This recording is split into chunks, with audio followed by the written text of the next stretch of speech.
Ici les Franco-Reporters. À la base, j'écoutais beaucoup de chanteurs américains et j'ai commencé à passer 4-5 ans de ma vie à n'écouter pratiquement que à la fois de la chanson indé et des songwriters américains, des gars comme Bob Dylan, Leonard Cohen, un type dont je parle beaucoup qui s'appelle Townes Van Zandt, qui est une de mes références majeures.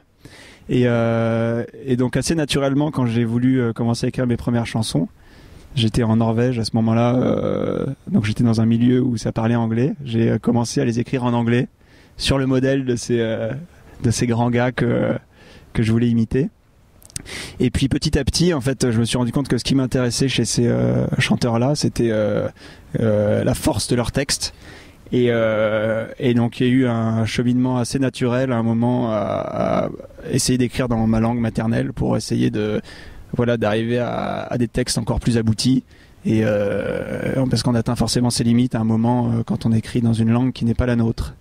J'ai un peu lu des poètes comme René Char, Saint John Perse, tout ça, mais c'est pas vraiment la poésie française qui m'inspire de façon concrète quand j'écris. Elle m'inspire probablement inconsciemment, puisque j'en lis quand même, mais c'est surtout moi les paroliers, alors à la fois américains et français, puisque l'écriture de chansons sont des codes assez différents de l'écriture de poèmes. J'écris aussi un petit peu de poésie, et c'est pas la même chose d'écrire une chanson et d'écrire des poèmes. Donc pour mes chansons, mes inspirations majeures sont plutôt des gars comme Dylan ou comme Jacques Brel, quoi, pour simplifier.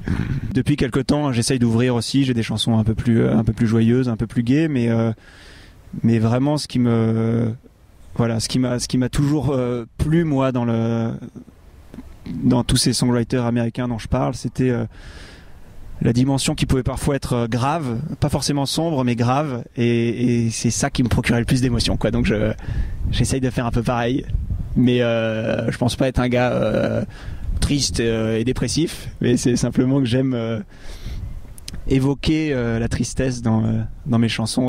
En fait, ce qui est génial, c'est que on sait pas trop la première fois qu'on va au chantier, cette histoire de coach scénique, on sait pas trop ce que ça va être, quelqu'un qui est censé nous dire comment être sur scène, tout ça. En fait, c'est pas du tout ça. C'est des gars qui connaissent pas notre univers et qui vont nous donner un avis professionnel, parce que c'est tous des musiciens avertis, assez naturel sur comment ils voient les choses en nous découvrant comme ça. J'ai pas eu le temps de voir toute la programmation, mais je sais qu'il y a des très chouettes artistes que j'admire beaucoup, comme Miossec, comme Jean-Louis Murat, Anne Sylvestre, qui joue et que je vais essayer d'aller voir. C'est ça qui est extraordinaire aussi au Franco. Nous, on a la chance de rester 4 jours, parce qu'on refait un petit concert dimanche. C'est que on peut avoir accès à tous les concerts, et j'irai voir quelques concerts sur la grande scène aussi, je pense. J'ai plein de copains qui viennent, donc c'est une belle fête, et la programmation est cette année particulièrement extraordinaire, quoi. Donc j'ai hâte de jouer d'abord, et puis de pouvoir voir les autres jouer. Ici les Franco-Reporters.